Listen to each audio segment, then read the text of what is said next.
Nous sommes entre le 12 et le 17 mars de cette année.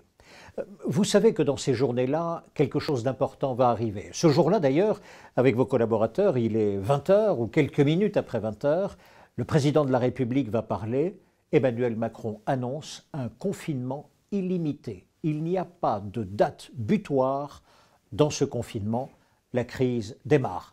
En tous les cas, c'est ce que déclare la presse. Tous les journalistes disent « Nous entrons dans une crise que nous n'avons jamais connue ». Bienvenue à vous tous, vous êtes membre de l'APM, vous êtes chef d'entreprise, vous avez des responsabilités et tous ces événements-là, vous les avez vécus.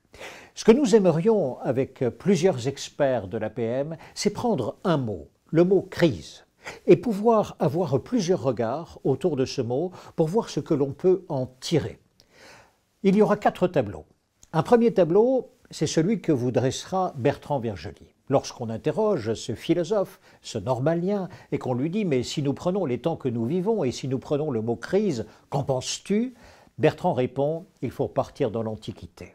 La première grande crise, et celle qui va nous donner vraiment de quoi comprendre comment agir, comment nous mouvoir, comment vivre dans une crise, c'est Antigone, écrit au 5e siècle avant Jésus-Christ par Sophocle. Le deuxième grand tableau nous plongera dans la Deuxième Guerre mondiale. Nous sommes entre mai et juin 40. Il y a tout d'abord eu, juste avant mai, un colonel qui a regardé un petit peu les épisodes entre les années 30 et 40. Il a vu son pays grandir, se fortifier.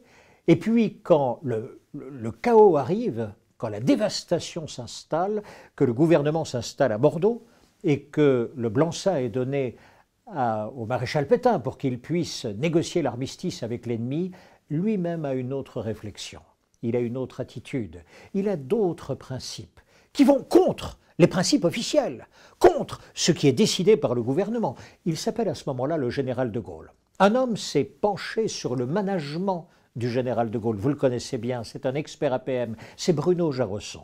Bruno est un spécialiste de la stratégie, c'est également un directeur associé du cabinet DMJ, et il s'est penché sur cet aspect du général de Gaulle. Il en a même écrit un livre, Le général de Gaulle, leçon de commandement. Il viendra nous dire exactement quelle fut son attitude et ce que l'on peut peut-être en retirer pour nous aujourd'hui et peut-être pour vos entreprises. Au même moment, dans ce même marasme, dans cette même dévastation, de l'autre côté de la Manche, il y a un autre grand homme qui est en train de naître et qui va exploser à la face du monde. Il s'appelait Winston, il vient de se nommer Churchill. Cet homme a eu une vision dans les années 30. Le premier, c'est que le mal du monde s'appelle Hitler. Et très vite, il va se constituer face à ce démon.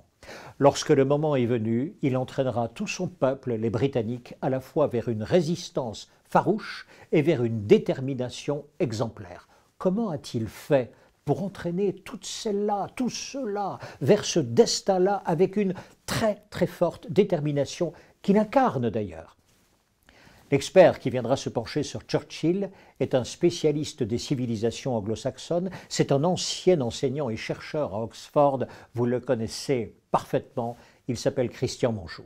Il s'est penché sur le destin de Churchill, sur sa vie, et il viendra vous dire en 2-3 mots exemplaires ce que l'on peut retirer aujourd'hui de ce destin de Churchill dans la façon dont nous pouvons vivre notre vie dans les crises.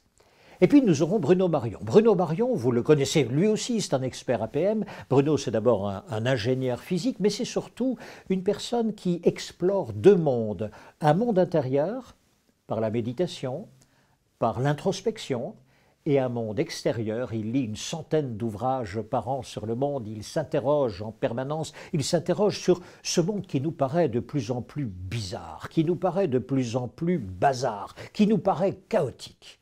Et il se dit, comment est-il possible de progresser sur ces petits chemins chaotiques, tout en étant serein, tout en étant apaisé? Il reprendra donc vraisemblablement un peu d'Antigone, un peu de Gaulle, un peu de Churchill, plus de ces lectures pour venir nous proposer non pas des recettes, mais simplement des pistes de réflexion et des pistes d'action. Voilà le programme. Nous commençons notre premier tableau. Bertrand Vergely. Bertrand, bonjour.